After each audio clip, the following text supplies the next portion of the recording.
Going on, guys? It's your boy John the Liquidator coming back with another video, and it looked like WNBA players is using Caitlin Clark hype as a negotiation tactic for these CBA negotiations. Guys, for this one here, we got to go all the way up to New York. Let's get it. Let's go.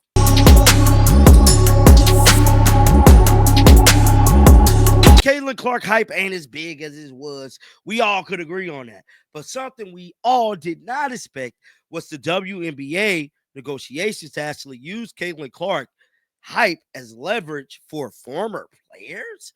What the I'm not even going to say it. Yes, they're trying to use Caitlin Clark hype to generate revenue for former players that played before them. What the y'all realize y'all ain't even getting money now like that. And so there was this interview that came out from a podcast, a WNBA podcast called Full Circle with Lexi Brown and another damn player.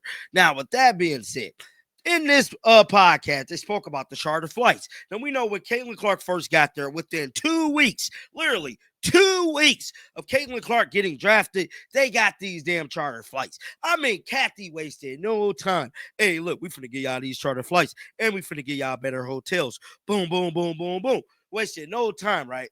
Now, quickly after that, literally, within, I'll say 6 months, they get a new a TV rights deal, $2 billion TV rights deal out of left field like that. So the NBA was negotiating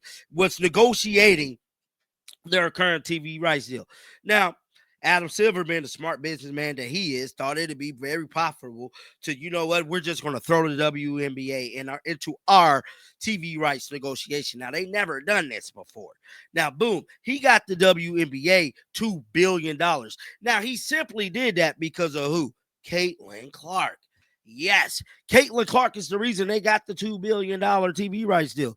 And now they want to use Caitlin Clark as leverage to get former WNBA players that y'all swear up and down, that y'all swear to God is better than Caitlin Clark. I mean, they swear these players, your Cheryl Seuss, your Diana Taurasi, your Maya Morse, all these players y'all swear is better than Caitlin, right?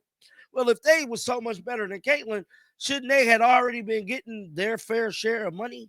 Like, y'all can't use Caitlin Clark hype.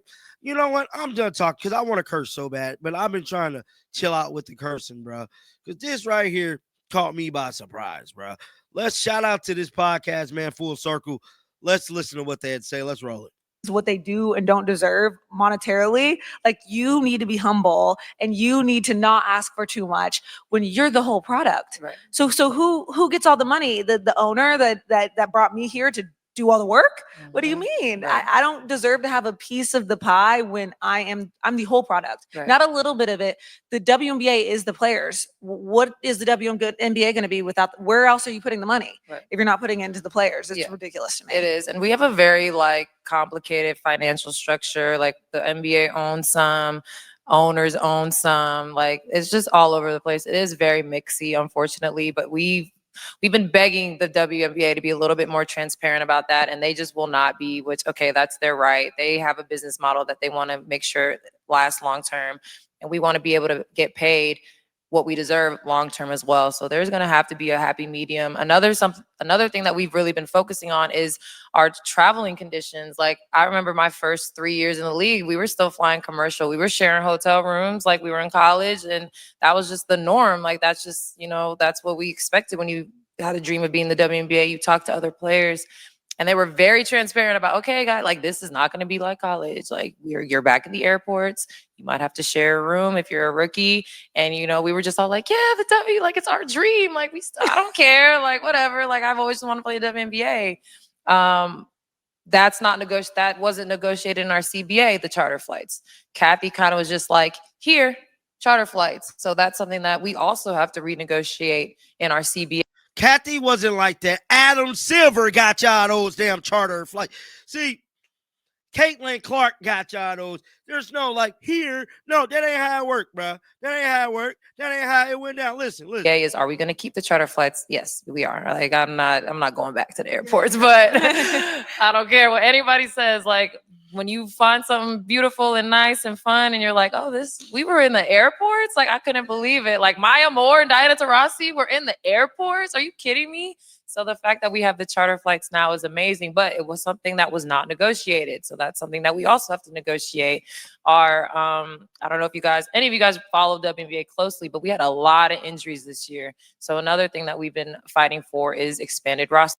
Which I reported on the injuries like a couple months ago, how bad the injuries was because of the referees. To me, I think the referees contributed to a lot of those injuries. But we finna fast forward here, get to some of the good part, because now we finna start talking about the money.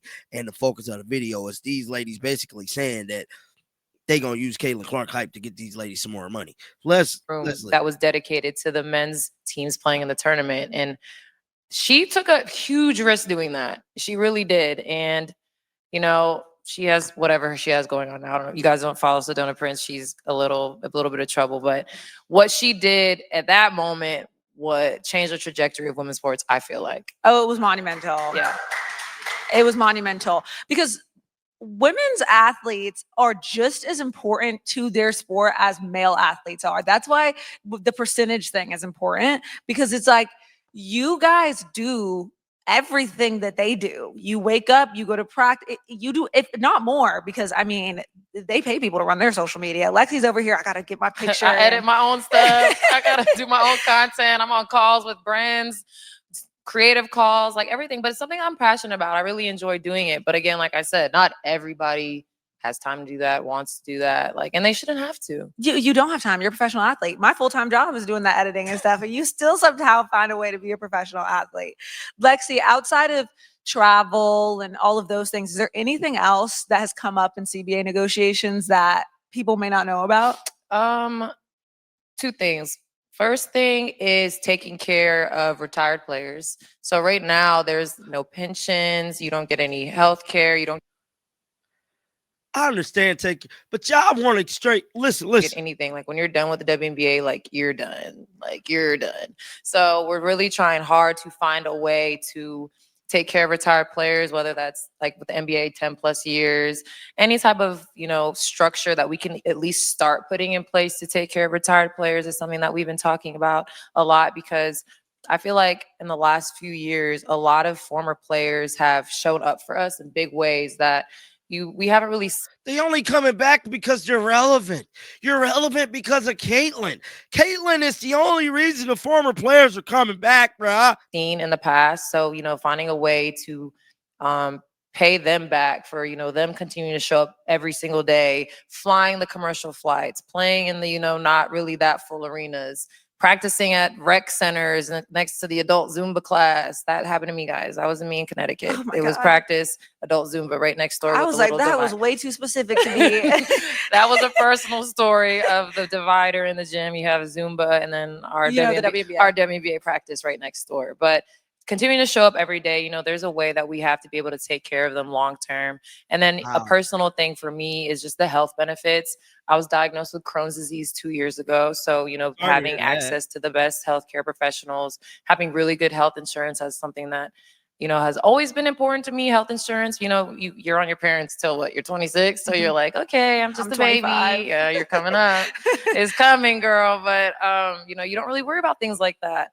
And then you get hit with like a really hard thing and a chronic illness. And you're like, oh my gosh, like what would I have done if I didn't have health insurance? So that's something that I've really prioritized personally. But again, I'm not going to put my own things above the collective. But when they ask us like, oh, what are things that are important to you guys? Healthcare, long-term retired players. That's something that has also really been important. You are so humble talking about, I'm not going to put my thing over other. It's healthcare. Like, see, that ain't no small thing. Yeah, right. My favorite thing that has come out of the positive and the negative of this whole era of women's sports growing and the CBA negotiations and y'all demanding what you deserve is the sisterhood of it all. I think there's this false narrative. There's this false narrative that, oh, they hate the new girls. They hate them. They're such haters. They're so jealous, blah, blah, blah, blah. And to see the players standing up for those girls. Who y'all stand up for? Y'all ain't never stood up for Caitlin Clark. Not ever. Who? I mean, to see y'all saying, hey, I mean, you do realize that Paige and Angel and Caitlin aren't getting paid what they deserve either. And the way that you guys all come together, even despite the media literally trying to pit you against each other for a storyline. Yeah. Could you just speak a little bit to that sisterhood that's happening behind the scenes? Because I do want to mention that, like, if there is going to be a lockout or something, there are people that are like, hold on, I'm sacrificing my salary to, I don't know if I'm feeling this. Right. How is that? It's easy. Like you said, like there was just this really crazy narrative painted that we were just so jealous of this young group and they got all this money in college and they got all of this. Like, yes, they did. Oh well. Hey, like who got we walked so they could run. bro? Caitlyn got all the money in college. And now they're running so this next group can sprint and fly and do whatever they want. So it's like you pay it forward.